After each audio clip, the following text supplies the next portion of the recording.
الكرم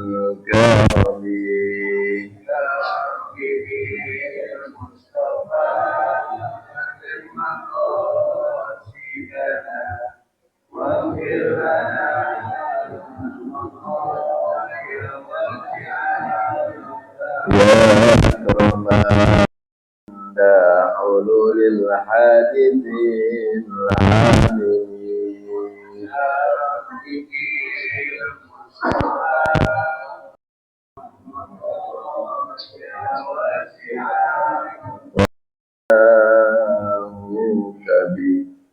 بلسان القلم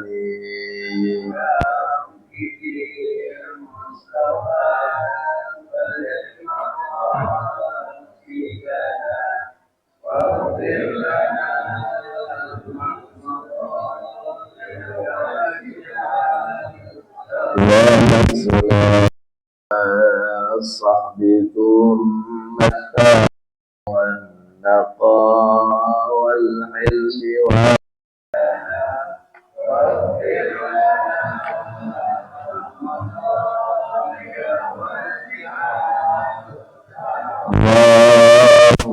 اللهم صل الفاتحة بنية القبول وتمام كل سور ومعمول وصلاة شأن ظاهرا وباطنا في الدين والدنيا والآخرة دافعة لكل شر مهدية لكل خير لنا ولوالدينا ولأهلنا ولأحبابنا ولمعلمينا ولأصحابنا ولجماعتنا ولمن أرسل إلينا وبنية أن الله يفتح علينا فتوى العارفين يفقهنا في الدين ويعلمنا التأويل ويهدينا إلى سواء السبيل ويرزقنا كمال الإخلاص واليقين وبكل نية صالحة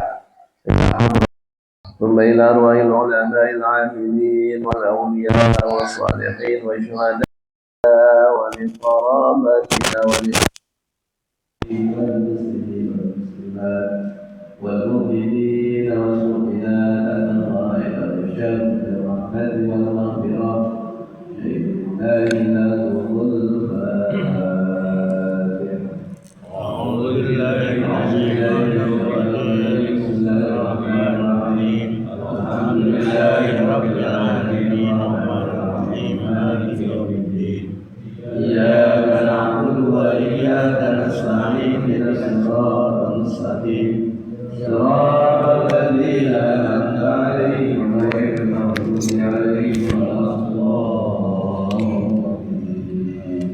رب اغفر لنا ولوالدينا. بسم الله الرحمن الرحيم. الحمد لله رب العالمين والعاقبة للمتقين ولا عدوان إلا على الظالمين والصلاة والسلام على أشرف الأنبياء والمرسلين سيدنا وحبيبنا وشفيعنا مولانا محمد وعلى آله وصحبه أجمعين.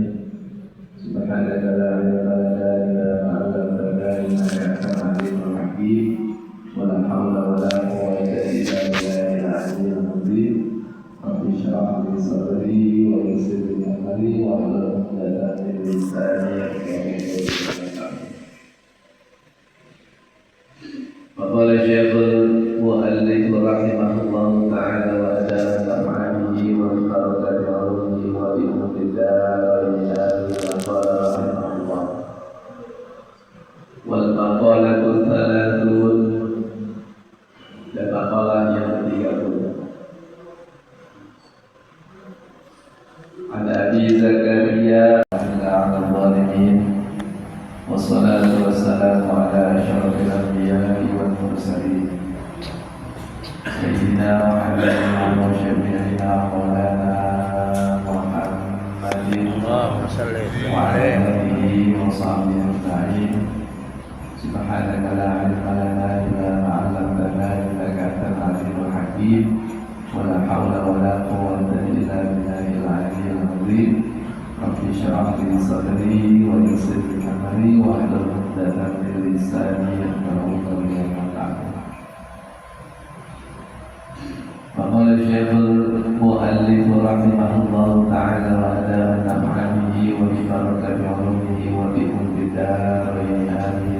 قال رحمه الله والمقالة 30 dan makalah yang ke-30 An Abi Zakaria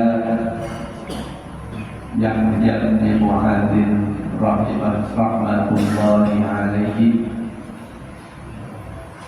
Tarku dunya kulliha afdul akhirat kulliha. Dari Abi Zakaria namanya Yahya bin Mu'adzin.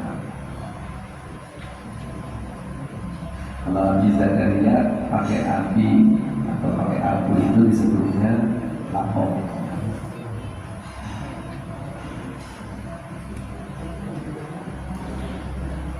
Namanya Yahya bin Mu'adzin rahmatullahi alaihi, semoga Allah memberikan rahmat atasnya. Dia mengatakan Al-Qur'an dunia kulliha afdul akhirati kulliha. Meninggalkan dunia seluruhnya itu sama dengan mengambil akhirat seluruhnya. Di antara umat Dorota ini karena sesungguhnya keduanya itu dunia dan akhirat itu kantor Dorota ini seperti bertentangan. Bahkan tarokaha aidunya kulliha akhadahal akhirata kullaha. Bahkan tarokaha aidunya, barang siapa meninggalkan dunia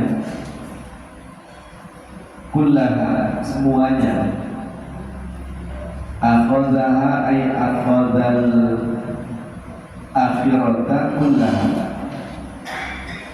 sama dengan dia mengambilnya, artinya mengambil akhirat itu semuanya. Aifaman a'radu 'anid dunya bil kulliyati ahabbal akhirata hubban katsiran. Artinya barang siapa yang berpaling dari dunia secara menyeluruh, maka dia mencintai akhirat dengan cinta yang banyak. Wa man akhadha dunya kullaha tarakaha ay al-akhirata kullaha. Barang siapa yang mengambil kehidupan dunia seluruhnya, sama saja meninggalkan akhirat seluruhnya. Artinya ayyaman ahabbat dunya bil kulliyati a'radu 'anil akhirati bil kulliyati. Barang siapa yang mencintai dunia secara keseluruhan, maka dia berpaling dari akhirat secara menyeluruh. Fa'akhadhaha fi tarkiha, maka dia mengambilnya pada ketika dia meninggalkan dunia. Ayyahubbul akhirati sababul i'radi 'anid dunya. Artinya cinta akhirat itu sebab dari penentangannya terhadap dunia. Wa tarakaha fi ahliha ay wa hubbu dunya bisababi hubbil akhirah. Dan artinya meninggalkan pada mengambil dunia ay wa hubbu dunya, benci kepada dunia bisababi hubbil akhirah, itu menjadi sebab cinta kepada akhirat. Ini bapak-bapak, inti dari pernyataan Yahya bin Mu'adzin. Orang yang hidupnya hanya dunia saja, pasti akhiratnya jadi. Sebaliknya, orang yang hidupnya hanya akhirat saja, pasti dunianya diapain? Orang yang cinta dunia saja, pasti akhirat bertolak belakang ya. Dan orang yang bertolak belakang dengan dunia pasti orientasinya akhirat. Ini kalau kita ngomongnya ngomong ekstrim, ngomong apa? Ngomong ekstrim. Kalau orang orientasinya akhirat saja, kemudian dunia dia tinggalkan, itu masih bagus. Bahkan kata Allah, wal akhiratu khairu wa abqa. Akhirat itu jauh lebih baik dan jauh lebih kekal. Tapi sebaliknya, wa mal hayatud dunya illa mata'ul ghurur. Kehidupan dunia itu tidak lain adalah hanya kesenangan yang menipu. Kesenangan yang apa? Menipu. Kesenangan menipu gini Pak. Banyak orang berpikir kalau banyak uang dia pasti senang. Contoh, saya kalau punya uang 100 juta pasti saya senang. Tapi pernyataan itu sebenarnya menipu ya. Sebab ketika dia punya 100 juta, kemudian keperluannya 1 miliar, senang gak ya? Menderita. Punya uang 100 juta, tapi bebannya 1 miliar, senang apa gak punya uang 100 juta? Nggak senang Pak. Ini kemarin kita udah bahas. Itu disebut dengan menipu. Disebut dengan apa? Menipu. Tapi sebaliknya, orang yang orientasinya akhirat itu lebih baik buatnya. Karena dia tidak berpikir jangka pendek. Nggak apa-apa nggak dapat di sini. Karena tujuan dia akhirat. Jadi bapak-bapak hati-hati, itu udah otomatis. Kalau pikiran dan perasaan kita dipenuhi oleh dunia, akhiratnya mental.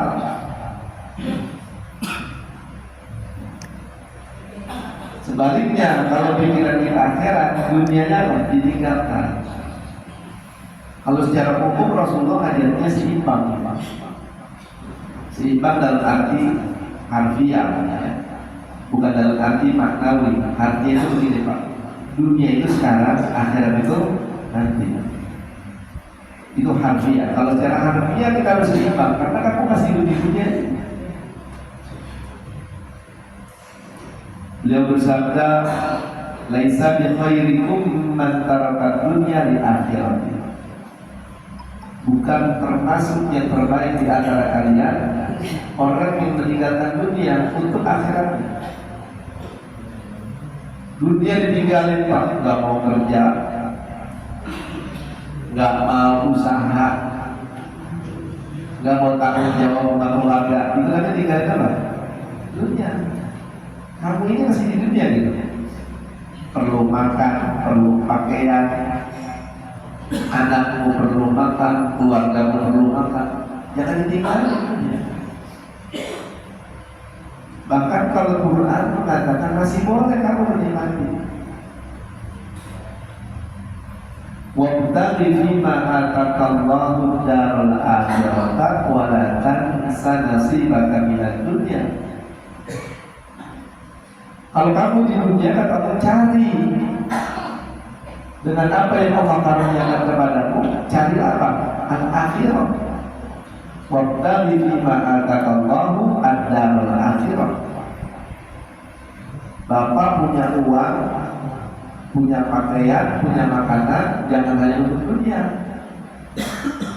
Jadikan itu sebagai jalan untuk meraih kesuksesan di mana? Akhirat. Punya uang, uangnya gunakan untuk bangun masjid, bangun madrasah, nolongin fakir miskin. Itu namanya menggunakan dunia untuk kebahagiaan apa? Akhirat. Walaupun Allah katakan walatan sanasi maka minat dunia, dan jangan kau lupakan bagianmu di mana? Dunia. Jangan punya duit semiliar-miliarnya dikasih masjid. Anak pada kelaparan. Takunu kallan 'alan nas. jangan jadi beban orang lain. Tapi dalam arti maknawi Pak, dunia itu secara maknawi artinya rendah. Dunia ini apa? Rendah, dekat, itu dunia. Akhirat itu ya nanti. Karena nanti itu kualitasnya beda. Wa innal akhirata lahiyal hayawan. Kehidupan yang sebenarnya itu di akhirat. Kenapa? Kamu gak akan mati lagi di akhirat. Di sini kamu kalau menderita paling-paling nggak nyampe 70 tahun, nggak nyampe 100 tahun. Ada orang-orang 40 tahun udah meninggal. Sesusah-susahnya di dunia, hitungannya nggak lama. Tapi kalau kamu menderitanya di akhirat, yang satu harinya biyong itu kan yang daru al-fasanati mimma ta'udu, seharinya akhirat aja seperti 1000 tahun dunia. Orang senang-senangnya tuh gak ada. Kalau kita mau ekstrim jangan salah. Kalau ekstrim kita selamat. Ajiru bitaubat qoblal maut. Kalau taubat itu harus segera, jangan ditunda. Jangan kau berdosa di malam hari, menunggu pagi hari untuk minta ampun, jangan. Jangan kau berbuat salah di pagi hari, menunggu malam hari untuk bertaubat. Belum tentu sampai. Bahkan mohon maaf, Bapak jalan dari sini keluar pintu, itu belum tentu sampai. Itu jauh berapa? Betul. Ada orang Pak, jamaah saya sendiri lagi sholat meninggal. Bagus meninggal yang sholat subuh. Boro-boro mau keluar pintu, salam aja belum. Ada yang habis sholat subuh tidur datang ngobrol, kalau meninggal. Untuk meninggalnya di mana? Di masjid. Kalau di kafe, ya kan? Belum sholat subuh bisa meninggal. Makanya kita disuruh yang pertama prioritaskan dalam hidup itu adalah minta ampun. Wasari'u ila maghfiratin min rabbikum. Itu dulu Pak. Hidup itu kalau kita berbuat salah segeralah minta ampun. Tapi saya kayaknya nggak pernah buat salah. Itu kesalahan. Ngomong saya perasaan nggak pernah berbuat salah itu kesalahan. Kesalahan besar. Karena merasa diri nggak pernah salah. Emang kamu apa? Nggak pernah salah. Malaikat. Orang Nabi Muhammad aja minta ampun 100 kali sehari. Itu dosanya diampuni. Kita lagi merasa nggak punya apa? Salah. Itu kata Allah al-taru ilal ladzina yuzakkuna anfusahum. Ada orang yang merasa dirinya bersih. Disebutnya ujub, takabur, dosa. Perasaan dosa saya sedikit ya, perasaan. Memang dosa zahir doang, batin kita itu dosa apa? Kita entak aja orang itu dosa gede. Al-bughdu dan membenci. Padahal kita berdoa wala taj'al fi qulubina ghillan lil ladzina amanu. Ya Allah, jangan jadikan di hati kami itu kebencian kepada orang yang beriman. Dia mau salah dia mau benar urusan dia kepada Allah, bukan urusan kita. Ya, jangan kita lagi dengar kayak orang yang kagak ngaji, udah buat dia ngaji. Urusan kita apa? Sebesar apapun dosa orang, kita tak bertanggung jawab kepada Allah. Tapi sekecil apapun dosa kita, Pak, itu urusan kita. Jadi harus kita ingatkan diri kita, karena mungkin wacana-wacana dalam keseharian kita kan cuma masalah dunia aja. Sekarang yang dirasa apa? Bohong. Negara-negara yang hebat itu pada pulang, orang ini kan ngomongin banyak. ngomongin BBM, ngomongin kejaksaan sama Polri. Nah itu. Nah ngomongin begininya kapan? Terus bagaimana kehidupan akhirat mewarnai pikiran dan perasaan kita kalau kita tak pernah ngomong-ngomong begini? Bagus saja bapak kasih ngaji, cuma kita semua ngaji ngomongin tasawuf. Betul kan? Apalagi ngaji anak-anak sekarang, ngajinya bukan bawa kitab, ngajinya bawa bendera. Ngaji hardrock, nggak boleh. Kalau cuma ngaji begitu, nanti hal-hal yang substansial dalam agama nggak dibahas, ketinggalan akhirnya dalam hidup. Padahal di dunia ini hanya sementara. Dan kalau kita berpikir lama, itu disebutnya apa? Tulul amal. Kamu merasa hidup lama. Padahal yang namanya mati, apa? Mati itu nggak pakai pantes. Mati nggak pakai apa?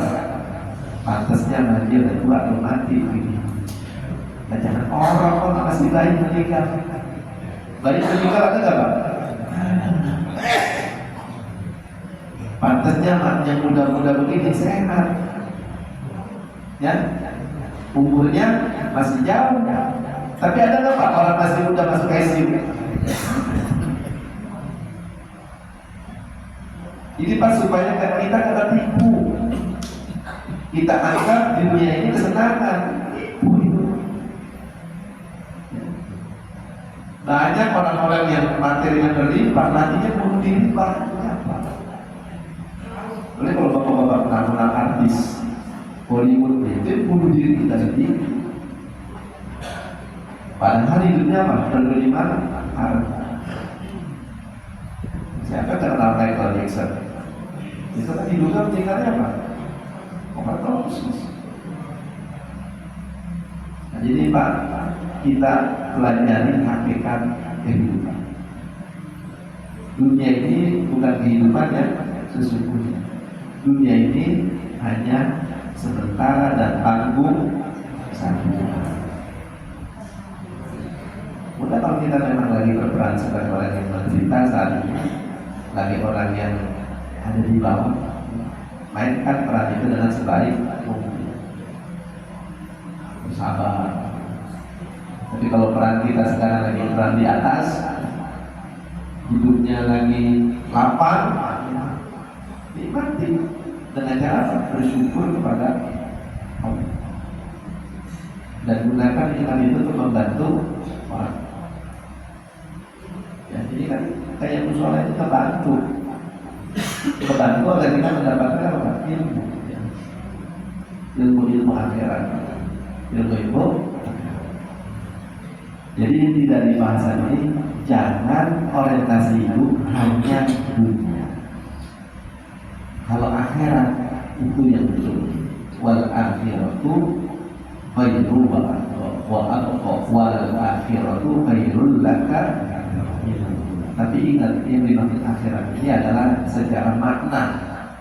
Semua hidup kita tujukan buat kebahagiaan yang ya, walaupun kita di dunia ini materinya cukup berlimpah, bukan berarti tinggal di bukan. Walaupun ada juga yang memilih hidupnya seperti itu boleh juga. Karena apa? Banyak orang tertipu. Kalau udah punya harta, udah beda lagi ceritanya. Dulu belum punya harta rajin ke masjid, udah punya harta nggak rajin ke masjid. Contohnya Pak, nggak jauh-jauh orang yang hidup di zaman Nabi aja bisa begitu. Yang namanya Sa'labah itu Pak, disebutnya merpatinya masjid karena nggak pernah sholat di rumah begitu, selalu di belakang Rasulullah. Tapi begitu kaya, sholat Jumat ditinggal. Tadinya sholat waktu ditinggal, ya, nggak berjamaah. Lama-lama sholat Jumat, lama-lama nggak mau keluar zakat. Yang tadinya Nabi berdoa Allahumma barik di Sa'labah, berubah lagi orangnya, ya wailah Sa'labah, ya Udah saya bilangin sahabat mendingan ente susah, tapi ente rajin ibadah. Daripada ente kaya tapi kagak ibadah. Tapi sahabat tetap ngomong, wallahi ya Rasulullah, kalau saya kaya, saya tidak akan meninggalkan hak saya pada Allah. Itu diceritakan tadi Quran. Ada orang yang sampai bersumpah kepada Rasulullah, lain ataqallahu min fadli la nasaddaqna wa la nakuna minas shalihin. Itu nama pembaca sahabat. Dia bersumpah, kalau Allah berikan karunia kepada kami, pasti kami benar-benar akan sedekah, akan keluarin zakat, dan kami akan jadi orang baik. Begitu dikasih Allah kata bagi itu, berubahnya. Jadi apa bagi? Pikir, karena apa? Dia ngomong, ini saya dapat begini, modalnya gede. Itu kan ngomong. Dan gratis, maka mudah katakan mau kita zakat, enak-enakan begitu aja. Ini kenapa kita belajar yang paling enggak seimbang, paling enggak apa? Seimbang. Ya, pikirin dunia, karena kamu sekarang ada di mana? Dunia, cari makan, ya, peras keringat, banting tulang. Bahkan kadang-kadang kaki jadi kepala, kepala jadi kaki. Pergi pagi pulang, pergi pulang.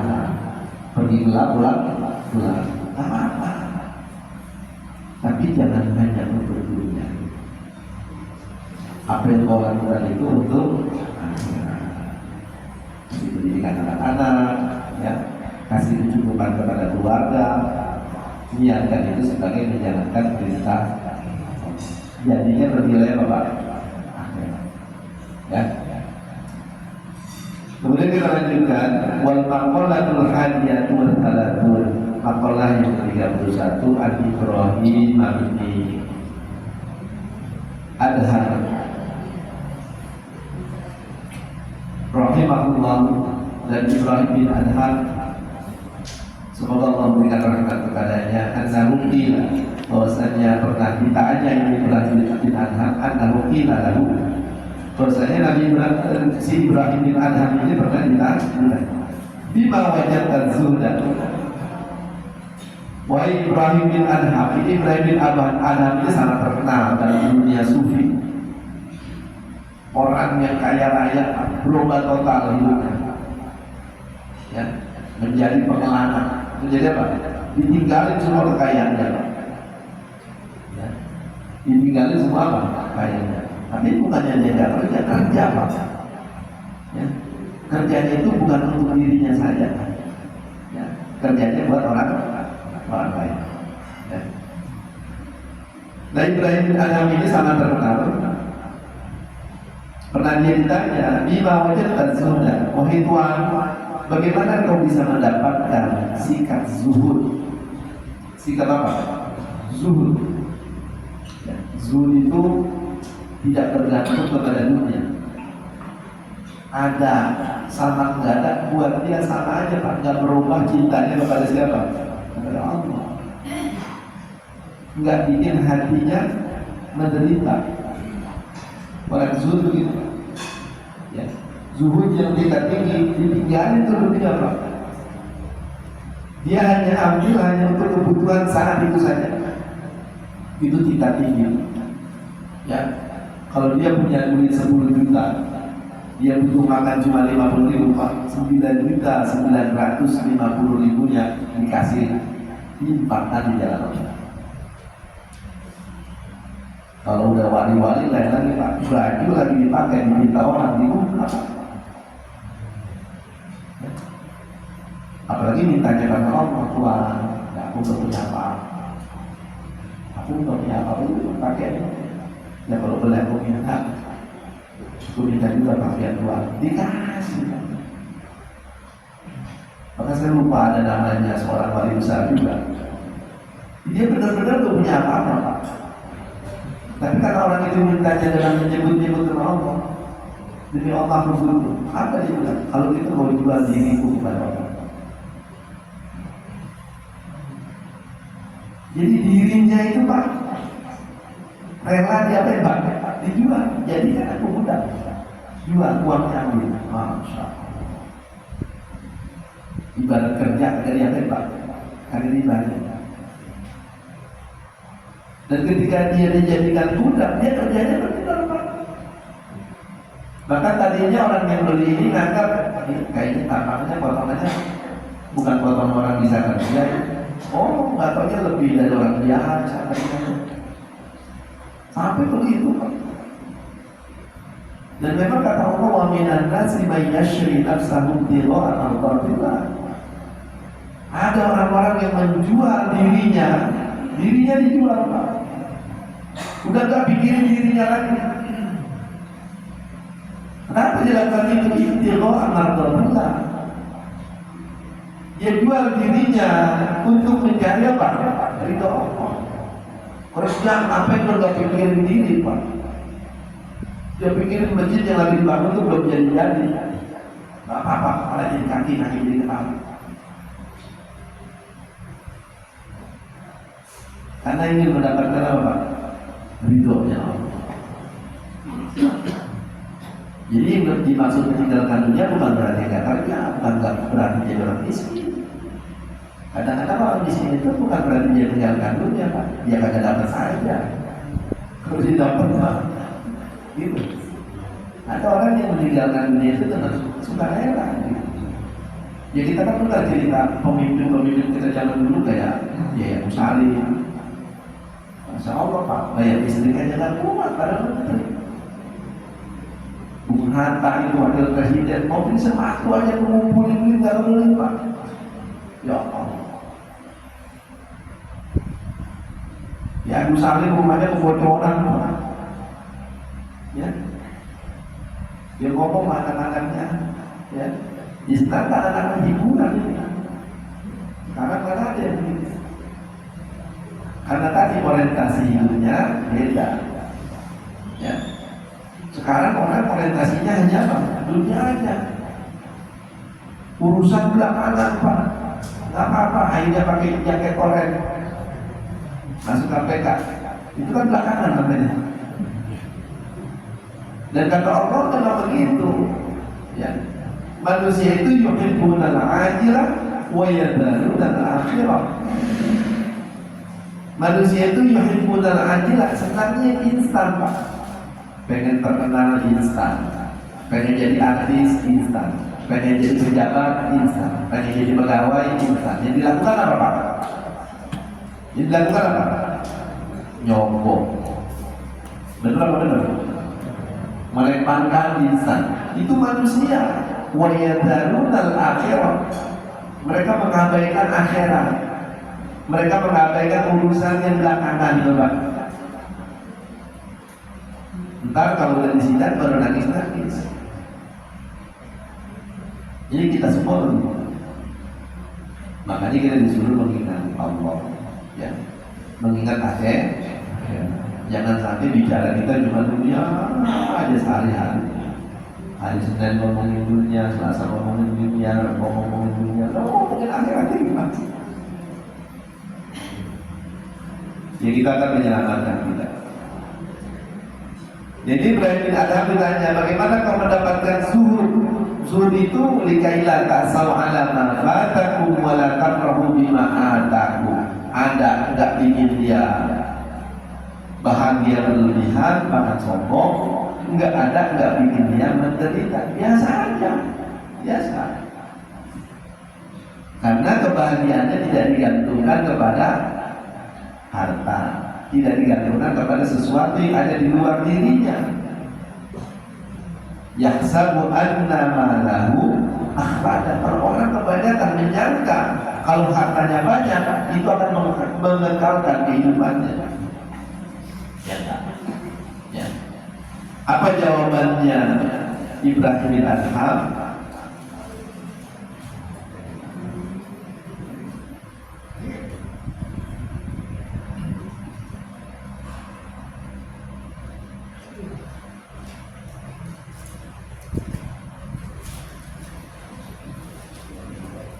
Ai bi ayyi syai'in ahbabta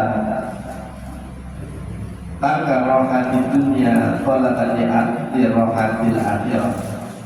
Hadis zuhud itu bagaimana kau bisa zuhud? Maksudnya dengan sesuatu yang bagaimana engkau mencintai meninggalkan rohatan dunia, meninggalkan kesenangan dunia, qalatan li rohatil akhirah, karena tujuannya mencari kesenangan di mana? Di akhirat. Jadi kesenangan dunianya ditinggalin, ya tujuannya apa? Tujuannya mencari kesenangan akhirat. Itu di antara makna zuhud. Kenapa kamu malam-malam orang pada tidur, kamu bangun?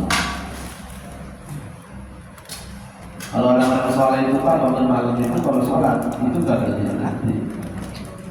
Rata-rata orang sholat itu Pak, mereka selama 40 tahun lebih wudhu subuh pakai wudhu sholat isya. Itu istilahnya. Maksudnya kalau malam kadang nggak tidur gitu. Kita pernah Pak wudhu subuh pakai wudhu isya, pernah nggak seperti itu? Nah, kalau orang-orang soleh kayak Imam Hanafi, Imam Hasan Basri itu biasa. Wudhu subuh lebih 40 tahun pakai wudhu, berarti dari isya sampai subuh kagak apa? Ada tidur. Kalau kita seumur-umur kadang-kadang bahkan belum pernah. Saya belum pernah Pak sholat subuh pakai wudhu isya, saya belum pernah. Kecuali isyanya ketinggalan. Yang ketiduran nih bangun jam 2:30, 3:30 baru sholat isya, pakai wudhu isya itu sholat subuh saja. Ini mereka yang seperti ini aja Pak. Kalau malam masih nangis. Imam Hasan Basri yang sholat subuhnya lebih 40 tahun pakai wudhu isya pernah ditemuin orang nangis Pak. Wahai Tuan Imam, ente kan udah hebat bener, ilmu tinggi, masuk jajaran yang tibarin tabiin, tapi kenapa sih ya Bunda juga masih menangis? Apa kata Imam Hasan Basri? Yang aku takutkan bukan aku ini masuk neraka, bukan aku takut kurang amal. Yang aku takutkan aku mati dalam keadaan syukur. Sebab bukan nggak ada Pak. Zaman Bani Israel ada namanya Barsiso, itu sangat terkenal. Itu murid-muridnya aja Pak, wali. 60 ribuan muridnya Pak, itu bisa terbang. Lu bagaimana gurunya? Barsiso. Tapi nantinya Pak, keluar dari agama Allah. Itu kami merasa seperti itu. Sebab kalau orang mati nggak bawa iman, nggak ada harapan di akhirat.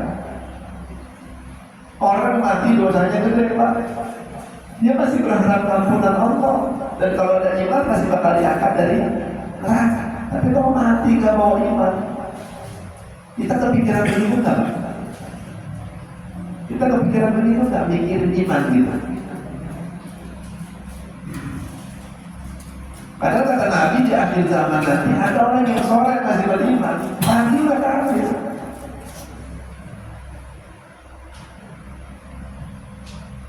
Kita kan cuma mikirin iman itu yazid wa yanqus, nggak dipikir iman yazid wa yanqus gitu. Ini salah satu yang harus jadi bagian penting dalam kehidupan kita. Mensyukuri iman, menjaga keimanan, wala tamutunna illa wa antum muslimun. Cuma bagian ini kita pikirin ya. Di antaranya dengan melakukan tadi itu, meninggalkan kesenangan dunia untuk meraih kesenangan. Bapak saya tanya, baca Quran berjam-jam itu kalau nggak biasa enak apa enggak? Bu, baca Quran 2-3 jam kalau nggak biasa enak apa enggak? Kalau belum baca aja mulus. Ya, baca 3 juz sudah dikasih. Zikir baca 10 rakaat 1000 kali Pak. Enteng apa berat kalau nggak biasa? Berat. Makanya kata Nabi, "Hufatil jannatu bil makari." Surga itu diliputi dengan hal-hal yang tidak menyenangkan. Subuh-subuh datang sholat ke masjid. Emang kalau nggak biasa enak gitu. Bangunnya aja kagak enak. Ya, tidur pakai selimut di AC udah tidurnya tengah malam, nggak enak Pak. Beda kalau udah biasa. Makanya sholat malam itu disebut sholat tahajud. Tahajud itu Pak, sholat yang butuh perjuangan. Gak gampang. Dan orang zuhud itu rela meninggalkan itu. Ya. Dan zuhud ini gak mesti miskin Pak. Banyak orang miskin kagak zuhud, tapi gak sedikit orang kaya yang zuhud. Orang miskin ibadah kagak, udah miskin susah tinggal di pinggir kali. Ibadah kagak, sama laki lawan, sama orang tua berantem. Kok nggak bisa enggak? Betul nggak? Tapi ada orang kaya, ya 2:30 jam 2 udah bangun, sholat dengan Quran. Ya. Yang dipikirin Pak anak yatim, masjid itu aja dipikirin. Pokol buhu mu'alakul bil masajid. Mana-mana dipikirin masjid apa sholat. Ini kalau kata itu bagaimana? Tadi itu yang jalan kafe siapa, yang nyetar speaker siapa. Ini kata Nabi, orang yang begini nanti orang lain pada kepanasan dia kan. Qalbuhu mu'allaqun bil masajid, karena hatinya selalu mikir apa? Musola. Bukan cuma mikir rumah kapan ini dilebarin, kambingnya kapan diganti. Itu boleh-boleh aja, tapi jangan sampai melupakan kepada hal-hal yang ada kaitannya dengan apa? Nah ini jadi maknanya, ya. Kita belajar tasawuf, ya. Belajar tentang membersihkan hati dari hal-hal yang rendah, dari sifat-sifat yang buruk, ya. Termasuk tadi, ya, sangat cinta kepada apa? Dunia, sangat cinta kepada dunia dan membenci apa? Supaya berubah jadi sebaliknya, kita jadi sangat mencintai akhirat, sangat mencintai Allah, dan terhadap dunia biasa-biasa saja. Ya. Letakkan dunia di bawah kakimu, jangan di dalam hati. Boleh punya harta, tapi jangan tujuan kita hanya untuk apa? Wallahu a'lam. Ini berikutnya panjang soalnya Pak. Cerita tentang bagaimana proses perubahan Ibrahim bin Adham ya, dari orang kaya menjadi apa Pak? Orang yang hidupnya sederhana. Silakan Bapak Ibu yang mau bertanya. Anak bro, Ya silakan. terima kasih. Yang ada pertanyaan, kita kan nggak boleh terlalu cinta dunia. Ya. Ada hadis yang mengatakan ya mal di dunia ka annaka ta'isu abadan. Nah itu bagaimana itu bro? Yang pertama itu menurut dalam hadis bukan hadis. Itu perkataan Ibnu Umar. Yang menarik. Yang kedua dalam perkataan itu kita diajak bukan untuk cinta dunia, tapi bekerja. Kalau kamu kerja lagi di dunia, jangan ingat mati. Kalau bapak lagi kerja ingat mati, males Pak. Antara udah kerja ngumpulin banyak-banyak, tahu apa? Tapi kalau urusan ibadah Pak, jangan ingat panjang umur. Kalau bapak ingatnya panjang umur, antar aja urusin sembilan. Baru tanggal berapa? Bayar zakat nanti aja. Itu maksudnya begitu. Kalau buat akhirat jangan kau seakan-akan itu selamanya. Wa'mal li akhiratika ka'annaka tamututan. Kalau buat akhirat seakan-akan kau mati besok. Besok itu bukan besok hari. 1 menit kemudian dari sekarang itu namanya besok. 1 jam dari sekarang namanya besok. Cuma kita kan orang Indonesia besok itu besok hari. Makanya Nabi pernah satu waktu udah masuk waktu belum siap sholat lagi di perjalanan, mau wudhu tepatnya gak jauh Pak, pada waktu dapat masuk. Dikasih tahu ke sahabat ya Rasulullah, di sana kalau mau wudhu ada air. Karena udah masuk waktu, kata dia, aku takut aku belum sampai ke sana, kuburku sudah habis.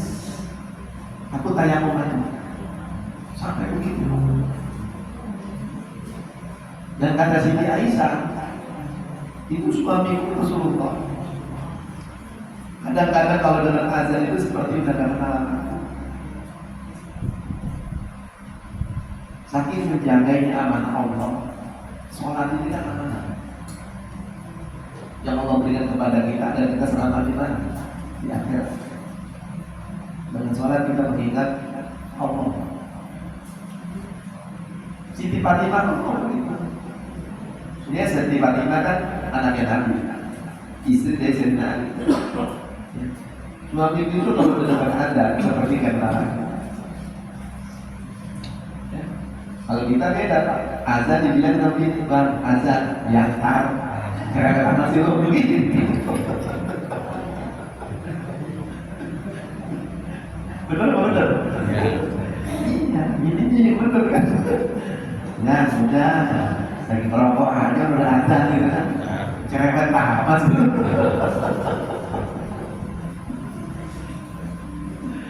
Ya begitu. Ya jadi bukan itu ajakan untuk mencintai dunia, tapi kerja ya.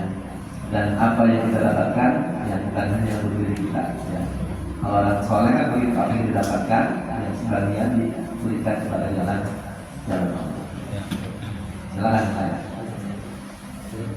Ya ini. Yang saya tanyakan adalah terkait dengan kehidupan dunia, kan banyak orang yang orangnya macam-macam ustaz, jawab, jadi pertanyaan bagaimana mensiasatinya agar kita sebagai seorang karyawan atau pedagang bisa mengimbangi seorang ustaz yang sehari-hari berkhidmat dengan pahala ya, dengan kita dengan urusan dunia, gimana cara mengimbanginya itu supaya semuanya bernilai akhirat. Jadi Pak, kata Nabi, sebutan dunia dan akhirat itu bukan dari casingnya, bukan dari banyak.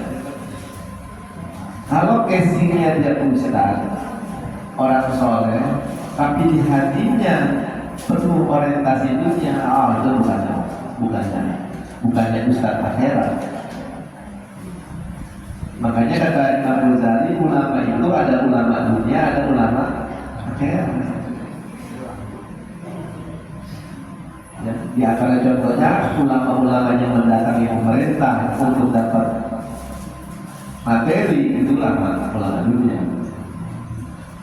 Ya. Saya pernah dengar ya Malik Syafi'i Hazami nanya, Malik bagaimana kalau ada kiai datangin pejabat, datangin gubernur, datangin presiden, datangin dijawabnya bijaksana. Kalau datangnya amar ma'ruf nahi munkar boleh. Tapi kalau datangnya bawa proposal, minta proyek, ini enggak.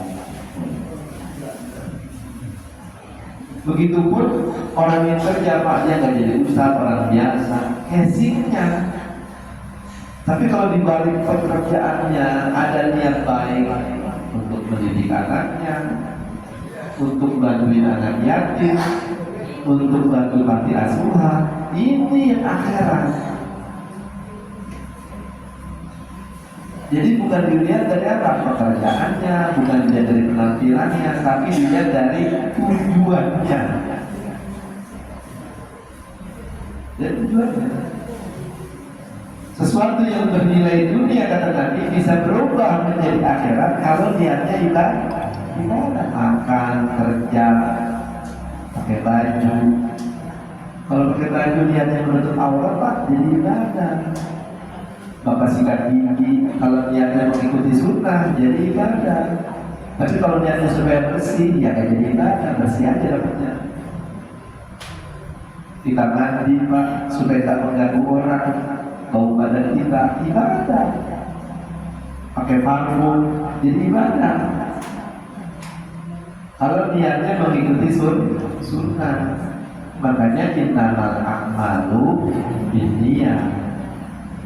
Coba segala sesuatu niatkanlah karena Allah.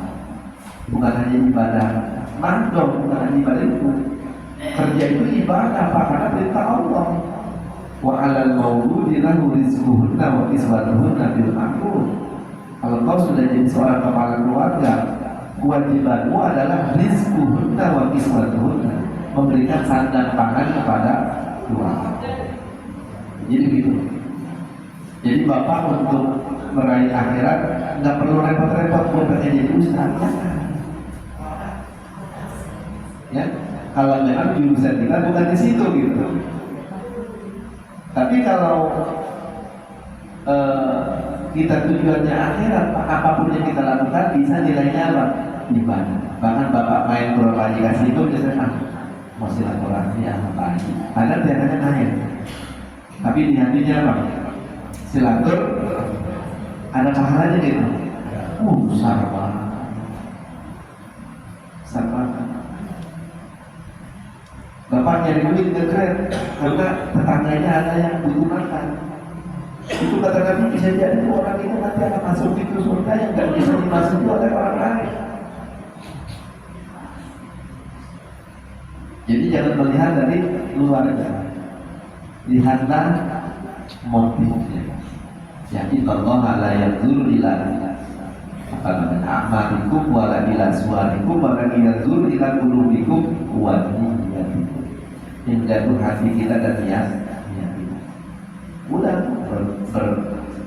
bekerjalah, berprofesilah sesuai dengan apa yang menjadi ketentuan Allah buat kita.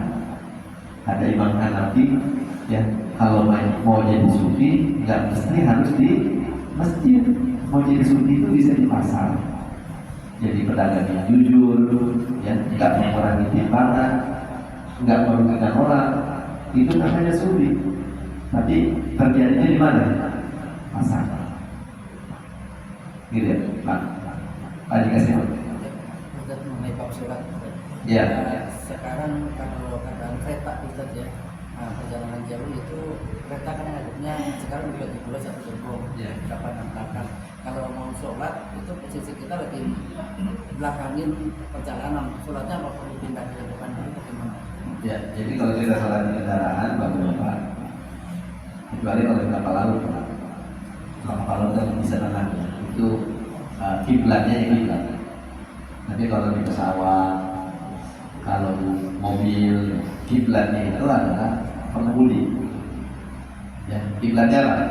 Pengemudi. Bahkan itu sholat nggak pakai wudhu, nggak pakai tayammum aja boleh. Namanya as-sholat bifaqidit tahurain. Orang sholat dia nggak ketemu air, nggak ketemu abu. Di pesawat kan ada abu. Padahal mazhab Syafi'i yang namanya bertayamum itu, ya itu harus dengan turabun lahu hubab, tanah yang ada abunya. Nah kalau gini-gini pesawat, jok pesawat ada abunya apa tidak? Nggak ada. Tapi kamu tetap wajib apa? Sholat. Udah sholat, nggak pakai wudhu, nggak pakai apa? Kayak bom. Namanya as-sholat sifat qabul. Cuma nanti kalau sudah sampai diulang. Wajib diapain? Ulang. Kalau kamu belum sampai, tiba-tiba kecelakaan dan kamu meninggal, kamu dianggap tidak meninggalkan sholat. Artinya itu jauh lebih baik dibanding kamu misalnya nanti aja kan kalau udah sampai saya foto. Nah, itu namanya meninggalkan. Makanya sholatnya disebut as-sholat li hurmatil waqti. Sholat menghormati datangnya waktu apa? Jangan datang waktu sholat kamu nggak sholat kecuali uzur. Uzur itu adalah contohnya jamak misalnya. Datang waktu zuhur jika nggak sholat zuhur karena apa? Uzur lagi di perjalanan, nanti sholat zuhurnya di waktu asar.